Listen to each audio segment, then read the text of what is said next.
the genitals, or an androgynous is Which ambiguous. Ambiguous genitalia. ambiguous. The androgynous is the English word. Hermaphrodite. The hermaphrodite is the Hermes and Aphrodite, the male and the female. They mix it. So that's how they got that word. Loi b'mikdash v'loi b'medina. These can't be slaughtered in the temple, and they can't also be slaughtered. It's not considered a mum enough to slaughter it. However, Rabbi Shmuel or Rabbi Shimon, it's probably Rabbi Shmuel. Rabbi Shmuel leimer ein lecha mum gadol mizeh. Shmuel says, what do you mean? This is the biggest mum. If it's on which one? Androgynous and the tumtum. Only on those two. Yeah. Not saying in the rest of the Mishnah. Right. Rashi says, and based on the Gemara, that he's actually referring to the androgynous itself, not on the tumtum. And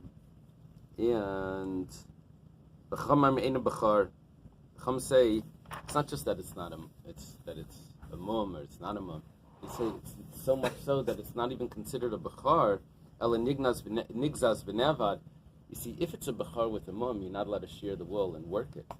You're allowed to slaughter it and eat it at home, but it has certain, it retains certain holiness that you have to treat it with respect. You can't use it just as a working animal. Could they shecht it? And according to the Chum, it's so much not a bechar that you're even allowed to. You're definitely allowed to shecht it. You're even allowed to work it. And it never started as a bechar. The Gemara says v'garav loy. Garav is not considered a mum, a real mum. Over here we said that a garav, you take it, that it's just not eligible to be slaughtered as a sacrifice. Garav is a type of boil, right? V'aksiv garav b'iraisa, but the pasuk says garav. It says it in the Torah. The chazazis loy. We said also chazazis, which is another type of boil. That's not a mum that you can shecht it. Already v'aksiv yalefes b'iraisa. But it says Yalefes in the Torah. Vitanya, what's the hay? And Vitanya, and it was taught in the Brisa. Gorav ze'acheres, Yalefes uchazazes hamitzvos. Those two words, Gorav and Yalefes, are both in the Torah. Gorav means a dry boil, and Yalefes is a wet boil or a chazazes, and the Egyptian chazazes. So, why did we say in our Mishnah that a garav and a yabeles, a garav and a chazazis are not considered a mum? I have them both in the Torah. I don't have the exact word chazazis, but I have yalefes, which means chazazis. Why is it called yalefes if we call it chazazis? Because it never heals. Yalefes. Melafefes means that it hangs around. What's the it says it grabs continuously. Okay. Yeah, and it hangs on. It grabs continuously until the day of death. It means it never heals. That's why the Torah calls it Yalefes. Bishlei mechazazes achazazes like Kasha. The Gemara says we can answer that just because you said chazazes doesn't mean it's the same chazazes. Kan bechazazes amitzris, kan bechazazes dalma.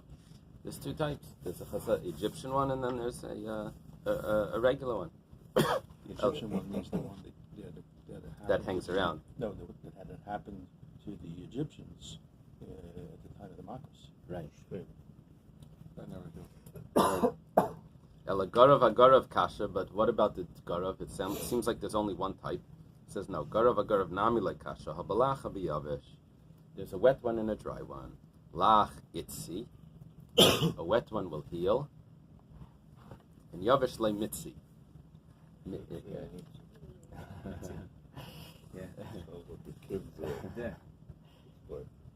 It's the word asya is in there. Asya means to heal. Asya, but it means to heal. Asya b'magin shabbos. Mitzi means to heal. The taf is a added letter. But the Gemara says Asya, a doctor, b'magin, that charges nothing. B'magin Shavi is worth nothing. That's the doctors like that. Like that. Oh, he knew that one. That's why he put on his jacket. I was taught that by a rabbi when I went not to charge him. He said I had to charge him, and he taught me. Right. For some reason, all the other non-rabbis never had a problem. The interpretation that the doctors give an interpretation for, it says Toif Shebereifim LeGehenim, the best of the doctors go to Gehenim. So the doctors have their own interpretation for that. It goes like this: that on Rosh Hashanah, it's determined how much a person is going to have to pay for doctor bills. Now, if a doctor doesn't charge, then the guy's going to have to get sick again. So those nice doctors are not really helping the guy. They're saying, "Yeah, we'll treat you for free," but he's going to, and it fits with that Gemara that it's worth nothing. I like the other touch with the number 12 is 17. 17. So the person who believes only 17 out of all the Shmona Esrei forgets for Feinoras. Very good. Very good. That's a nice he shot. belongs in Gehenna. That's a nice shot. Okay. Even though it is 19, but you know. Velach Mitzi. According to the Yerushalmi, actually, there's only 18 because they combined Yerushalayim and Tzemach. Goes back to 18. He always says Shmona Esrei. Right. But if it's so, a dry one will not heal. A wet one will heal. A dry one won't heal. The Gemara asks, "Velach mitzi, a wet one will heal." Vaksiv yakcha Hashem b'shchin Mitzrayim. This is in the curses. In we're quoting the pasuk in Devarim. Even though this week is in the Klalos, it says about Hashem smiting with the Egyptian boils. Umidiksiv, and together with that, it says ubacheres. It says with the dry one, and it says, so if it says the dry one already, and it also says over there garav, so garav has to be lach. Hare garav lach amar. It says already the garav, which is the wet one. And it says in the description in the curses of these illnesses, it says that will not be able to be healed, which means that the wet one can't be healed. Rather, there's three. The kra, one from the pasuk, is yavish, is dry, bein mifnim, bein machutz, dry in the inside and the outside. The masnisin from the Mishnah is lachmi bachutz and bifnim. It's wet in the inside and the outside. The Mitzrayim, the one from the curses, is yavish mi bifnim v'lachmi bachutz. It's dry in the inside and wet on the outside. The ksiv, vayishchin perecha babuis badam. It sounds like it's sprouting. It's like blossoming. Perecha is blossoming, which means that it would be wet on the outside. Okay. This Solomon Maimon was a meshumit.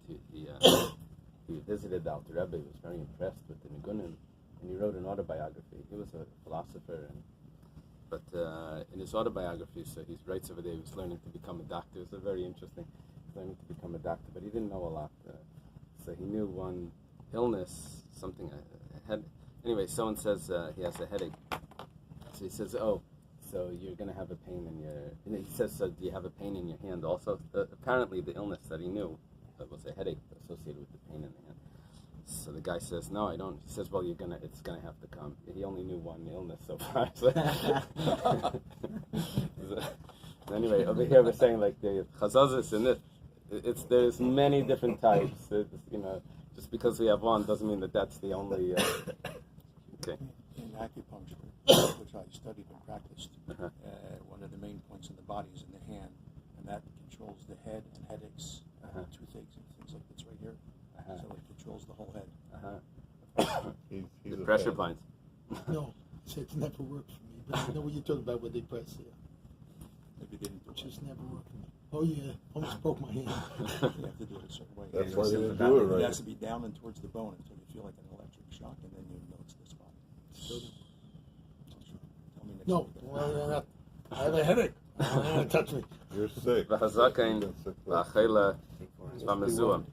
Elderly, sick, and mizuam has a smell. a body odor. Where do we know that these are? Where do we know that these are not enough of a mum? Or that these are enough of that not that these are not. Where do we know that these are not acceptable in the temple to be sacrificed? The Tana Rabbanan is taught in the Bais. Talking about an animal that's brought for a sacrifice. This is the Eily, right? So prat, this is excluding the zakin, l'chayla, l'mezuam. These three types. Yes, because it says from. Utrichi, and we need to exclude all three. Di kasav rachmana. What's the ches? Chad. If the Torah would have only said one of them, lemute zakin, it would have excluded the elderly, the layhad bari, because that never becomes youthful again. Aval chayla, but a sick one. The hadar bari that could heal. A malay would say that's not that's still accepted. Because of what's the test now? These psukim are all amir. So in other words, really, it's saying the same thing. It says umin and from. It's It's coming to leave out, right? Exclusion. It's leaving out something. Something is not accepted from them. And now it says inami lemaute, or it's coming to exclude a chayla, the lav orche, because that's abnormal. So that's not acceptable. Aval zakein dahainu orche. What do you want? That's the way of the world. A malay would say that that's not a problem. Vi kasav rachmana trey, and if it would say two of them, lemutahani dekrishi we would say it's the weak ones, which is the elderly and the sick. Aval mezum, but if it just has a smell, the leikachish, it's still strong. A malay would say it's not a problem. If inami lemuti mezuam, or if it's excluding the one that smells mishum demayas, that's because that's disgusting. Avalhani, but the elderly and the sickly, that's not disgusting. That's not. Eily would say it's not a problem. We need each one of them to be excluded. Shenevta by Aveira, if a sin was committed with it, we said that we can't bring it as a sacrifice. Minani Mili, where do we know this? The Tana Rabbanan Mina Behemoth says from the animal. Laitzi Reiveya v'nirva. Reiveya is a male animal that was with a woman, and a nirva is a female animal that was with a man. Mina bakar, from the cattle, laitzias a nevad, one that was worshipped. Mina tzayin, from the sheep, laitzias a muktzah, which is designated for idolatry. Umina tzayin, and from the sheep, laitzias a negech, to exclude an animal that killed a man. The Gemara asks, Hani b'nei k'tolaninu. These are put to death. This is not just that it's not eligible in the temple. This is much more serious. The Gemara explains, we don't have witnesses. That's why it's not put to death. The Gemara says, Bishlei metumtum b'mikdash lai. We can understand why the tumtum, which the gender is not clear, it can't be in the temple. Dilman kevi. Maybe it's a female, and it's not a bechar, because a bechar needs to be a male. The Medina law, you can't slaughter it outside the temple. Dilma zacharu, because maybe it's a male. But less be mum, and it doesn't have a mum. It could be it's a male without a mum. Ela androgynous. Androgynous has a problem. It has both signs. Bishleim b'mikdash. We understand why you can't bring it to the temple. Dilman kevi. Maybe it's considered a female. I guess which one is primary is the question. With hormones, they can probably make it into one or the other, but it has both. Elab Medina, but in outside the temple, Nami Nihid Zacharu, even if it's a male, but Tasin Nakvus Charitz V'Yishchet. Let the female part of the genitals be considered like a groove, which would make it as a mum. Just the fact that it looks like that, which should be a mum, it should be considered deformed. It should be considered a male that has the area. It looks like a female. It looks like a cut. So Amar Rabbi Amar Kra Charetz Shavar Charetz Dumi the Shavar. It says that.